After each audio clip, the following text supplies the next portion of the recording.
overall impressions, and then maybe we can call on Kanchan or Aditya to help us facilitate getting a few comments from both the water group and the agriculture group as well before we head into our group work. So Jim, do you have any comments about what you've read and what the interests are of the participants? Sorry, I just got in. I just got some water. So yes, what was the question, Kim? I was just wondering, did you have a chance to look at some of the comments, and does it bring anything to mind? We could just do, you could do just another 5 minutes about what you've seen here and the different interest levels. And then maybe we can call on Kanchan and Aditya to bring in some people from water and agriculture to also comment. Yeah, no, it's first off, it's a lot of this is based upon the way things should be. So if we look at the economics, there's an ideal of how economics is supposed to work. Economics is supposed to be resilient and adaptive, and we should believe in the market should be able to solve all these problems. The flip side of that is that economics is myopic. So what do we mean by that? Economics can't see past 20 or 30 years.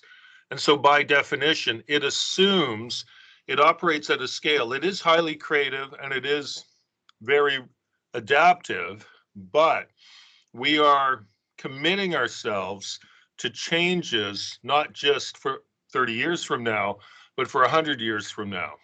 So economic systems, if you remove yourself from the ideological baggage that's associated with it, as a system, no, it cannot respond to the scales over which the climate is changing.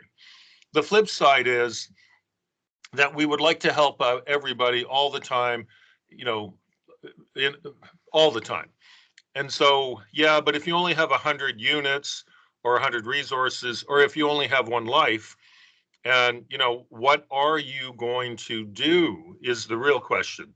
How are you going to take advantage of that life or that, those resources, that money, given all the opportunities you have?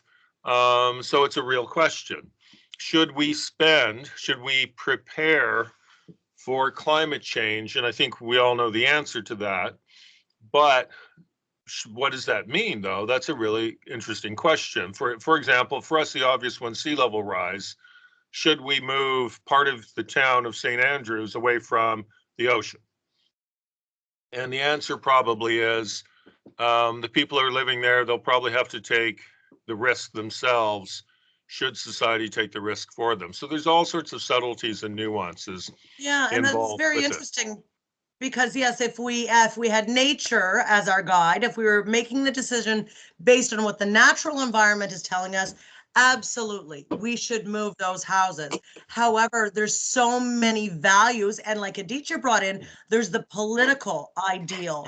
Well, there would be so many people unhappy, and the politicians would have to manage that.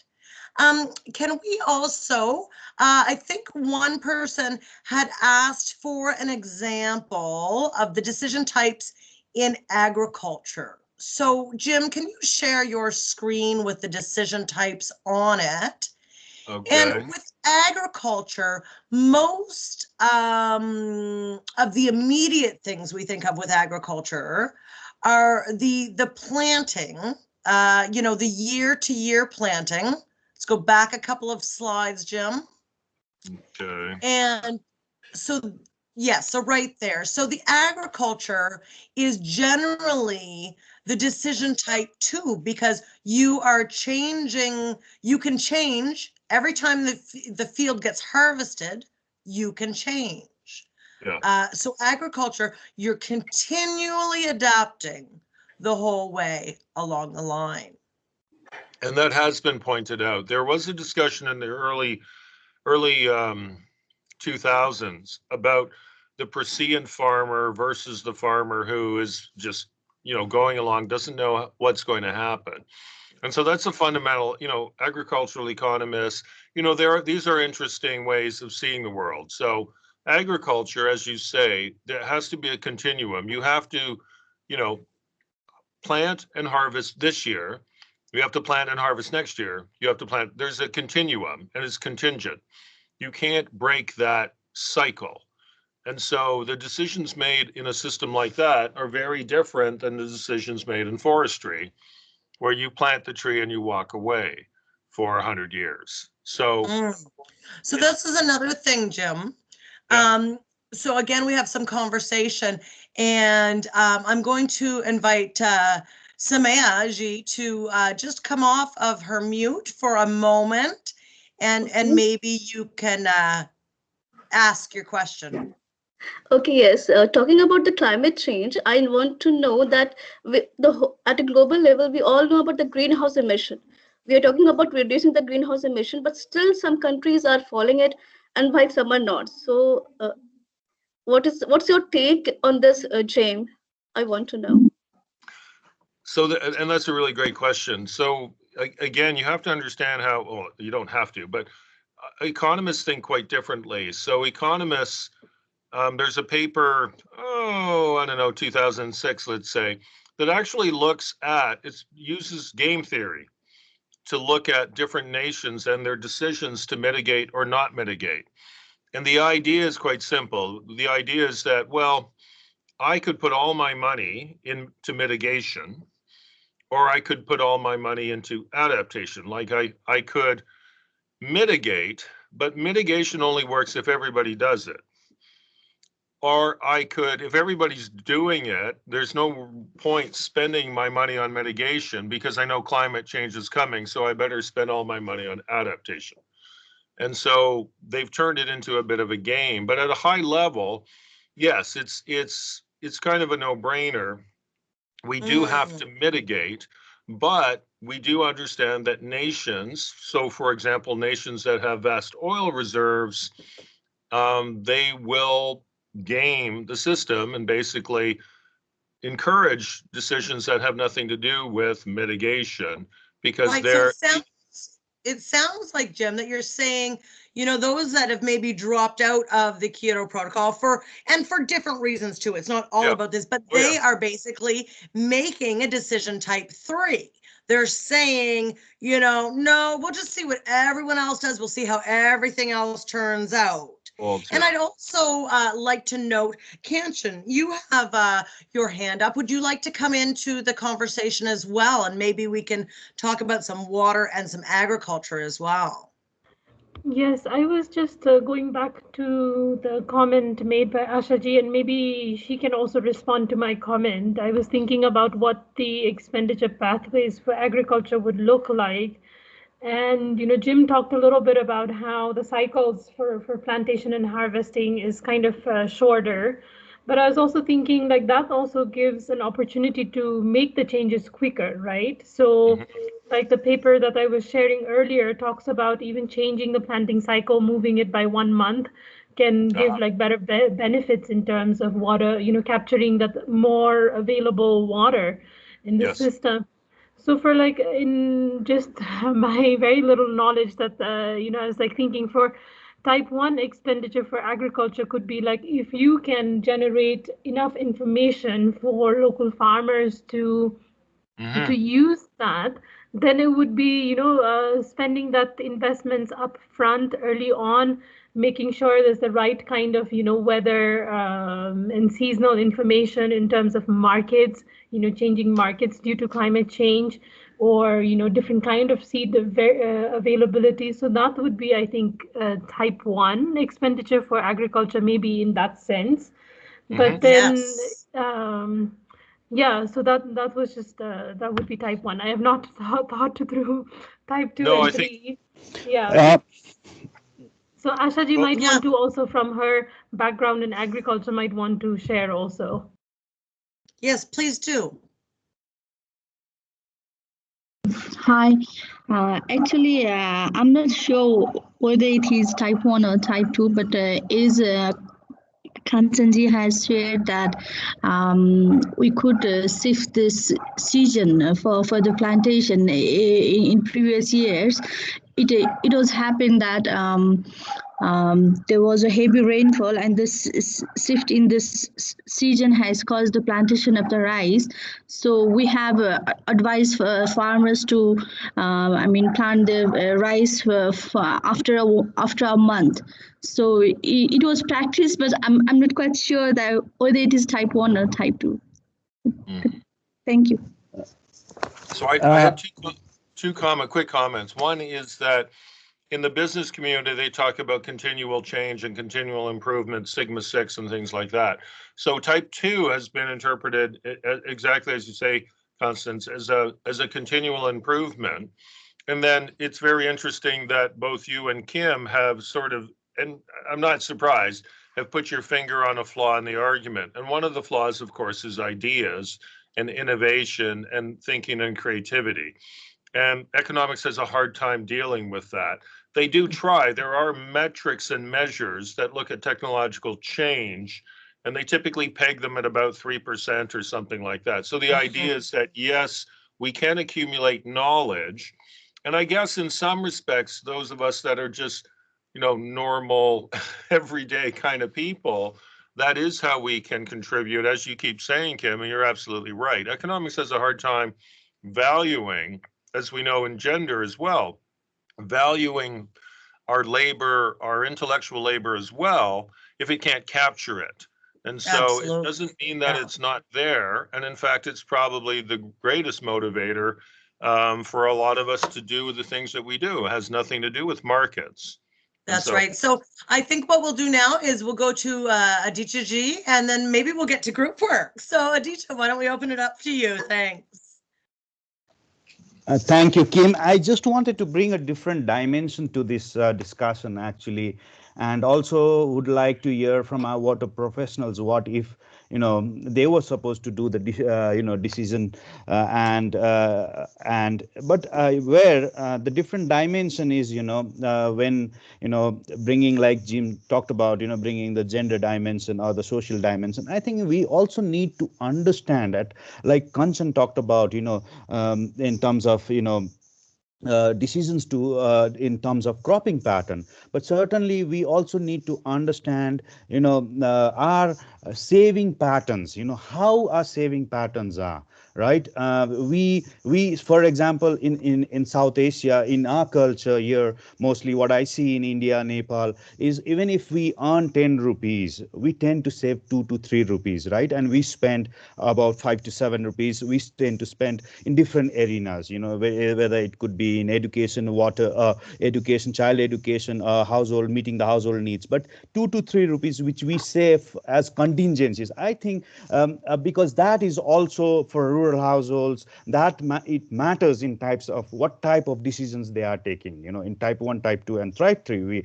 And certainly another dimension is also that, what we need to also understand, the gender relations in South Asia, particularly, again, I would say India, Nepal, Bangladesh are changing rapidly. We see there is an increasing outmigration of male members, even in Pakistan, I would see, and women are taking up, in terms of the labor that is there. And also in some cases, we have even women are engaged in decision making, right? So we need to understand all these dynamics that are happening there in terms of what type of, how do you look into this risk, how do you take the decisions, how do you make those expenditures. I think these are also factors that account to it. And certainly, like earlier I talked about, the political structures, the political vested interests that are there in this region also makes a very important factor in terms of your decisions, how decisions are there. And certainly, yes, I would like, the water professionals, maybe Aarti ma'am, Asmita ma'am, if you could share your experience, what has been in the water professionals in the discourse. Yeah, thank you. Archie, are you willing to? Oh, it says actually she left the meeting, so Archie's not here. Who else did you mention? I am very much there, Kim. Oh, good. What Aditya said, I think similar is our experience But my feeling is that type 4 expenditure is more relevant in the water sector, because we would like to spend more in the early years with the experience of the past in respect to the climate change, and then go on investing a little bit too, so that we can sustain the whatever we have developed. So this is what I feel from the water sector. Okay, fantastic. So the type 4 and learning from the past, and that's a big thing too. And before I give the mic over to Bhavakji, one of the other things that you had me thinking about, Aditya, is again the reason to have the correct mix of stakeholders at the table, because then you're going to get all these perspectives. So Bhavakji, would you like to join us? Come off mute. Yes. Yes. Thank Yes. you. Actually, whatever discussion is going on, I just want to put one of my experience because I have worked as an executive geologist for preparation of DPR for a dam project in Himalayas. I want to tell that policymaker plays a very important role in deciding that whether we will adopt a type 1 or type 4. Like if I talk about India, now government is very much aware. Policymakers at the topmost part, they are playing a very important role. And I could tell that I have even, while presenting my DPR to the different organizations or different departments of the government for its approval, what I have seen that environment, gender, every aspect needs to be taken up there. A particular expenditure, particular amount needs to be allotted there. For example, we missed the development of fisheries, which is going to be disturbed because of the construction of a dam. So we have allotted a particular amount. We have also given them detail that what type of afforestation we are going to do, how many trees will be taken up, how many trees will be planted, and even the development of like providing sanitation facilities in the areas to target gender also. So in India, I think that government is becoming more aware, and hence all the corporations, private parties, everybody is getting aware, and almost environment, climate change, gender, these points which earlier always left or they were not in the important to construct the construction, but presently they become a major part of any detailed project report for any type of construction in any part of India. Thank you. Oh, thank you. Very interesting. Very interesting that is coming into the work. And and that's based on risk. So I will invite just a few more comments before we move out to our groups where we may all get more of a chance to discuss this. Are there any other questions that we'd like to just address as a group?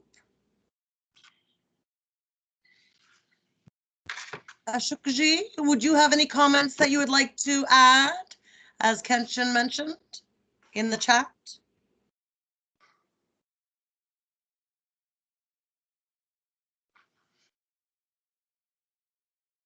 No? Okay. Then Jim, why don't you move on to that final slide you had for 5 minutes before we move out to the chat. Yeah. I did want to mention that, yeah, dams are really unique. They're a unique part of society. And so we see quite a different situation in New Brunswick versus what's going on in Asia. But at the core of it is value. Once again, at the core of it is value, because we're removing dams, small dams in North America to facilitate ecosystem values and ecosystem services. But the dams have been around since what, 1881?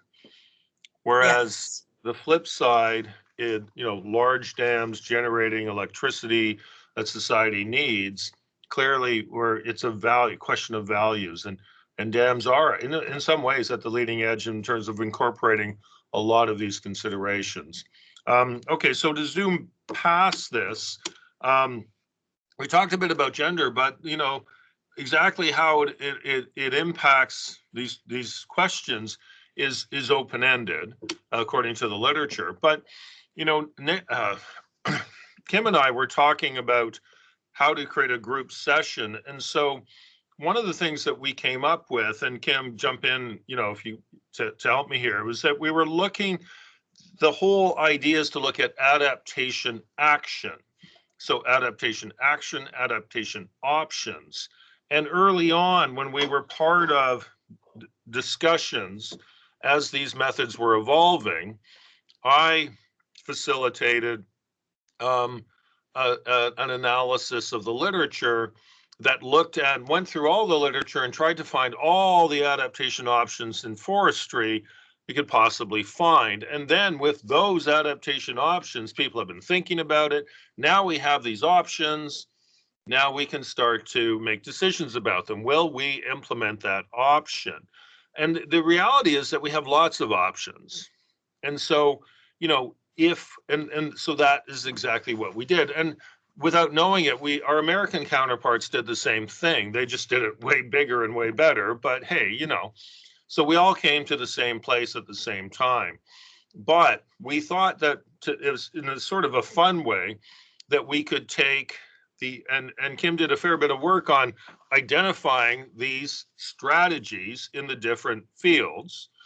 And so you can see, excuse me, some of them here, and these are adaptation options. And so we thought there's some detail here, but we thought, well, the best thing, it's about how much money you spend on which thing, or money or resources. And so on the right-hand side, we thought would very much simplify it. And you can see the first example would be, it's a straight matrix. We have strategy 1, 2, 3, 4, 5 is missing. And you can read them and get a sense of them for the different sectors, agriculture, water, forestry. But then implicit in decision types is an allocation of expenditure across the matrix. And so this makes it just a little more interesting. And it should be able to identify the strategies that you think are the most important. So in this case, the top matrix here is just that it's kind of type 1. You spend an even amount of money on no, this is type 2, sorry. You spend an even amount of money on all the options right throughout the planning horizon. So you just take 100 and divide it by the number of squares, obviously. And so in the second one, though, this would be clearly this is a type 3 decision, that you wouldn't spend any money on those things, and you would just spend it more or less at the end if you really had to, and it was something that you had to do. And then we have the third matrix, you're spending all the money up front. So the idea is it just sort of forces us all, myself included, to like, really, you know, what do I think is important in terms of my field? Obviously, I'm a forester, but I'm in the agriculture group. How would I prioritize adaptation options? And, you know, I can see it here as well. In my field, it's all about soil. You know, it's about maintaining the productivity of soil. And in fact, I remember doing a piece on this years ago and looking exactly at that. How do you maintain site productivity? It's a fundamental tenet of forestry. But how does that compare to establish fuel breaks to slow the spread of catastrophic fire? And so I would probably put more money in fuel breaks, that sort of thing. So it's meant to be a discussion. It's not meant to be definitive. And you have the examples on the right-hand side. Right. So we're going to get Nishkant ready to get us out into our groups, and in your group, you will have a sector sheet. And this is more of a discussion. And of course, all these decisions we have to realize are coming from the completeness of who we are and our identities. And this is why we'll have to negotiate with each other in this next section, this next working group, to talk about what we think is priority and why we're coming to that. And I would suggest that we do this until right before lunchtime, where Nishkant will bring us back, and we'll make sure we have the instructions for when we're supposed to be back from lunch. And I'm sure there's also a new sign-in for the afternoon session, but we'll make sure that after group work, Nishkant has enough time to bring us back and remind us of all those things. Yes, thank you so much, Kim. Kim, I see Bhavik Sharma's hand up for quite some time. So Bhavik, is this a question you have, or is the hand raised from earlier one? I think it was from earlier, but let's ask. It was earlier. I did it. Okay, sure. Okay. I'll just put it. Okay, so Kim, we are going for group work, say 45 minutes till 12:30, just a few minutes before 12:30. Would that be okay? As long as we're back in time for you to give us direction before lunch, before we leave for lunch. Okay, so let's say 45 minutes. I'll pull everyone back. So I'm just shifting on everyone to their breakout room. So here you go. Thank you.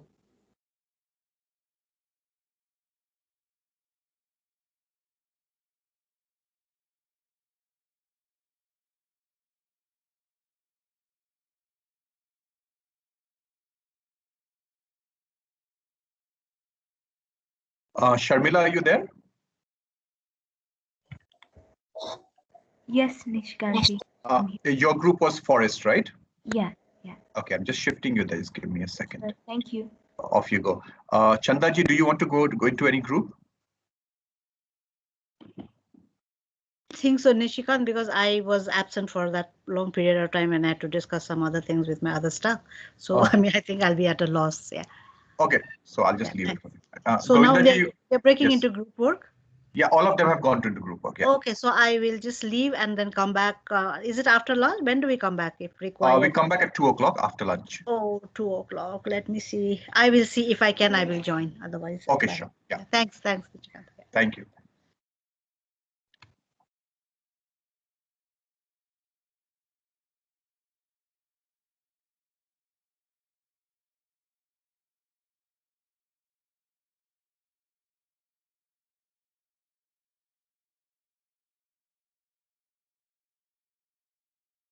Ashok ji, Indira ji, and Amita ji, and Bimla ji, could you please log out and log in again, because I had assigned you earlier, but I still see you here, which means you're not assigned to the groups. Or are you already in the groups?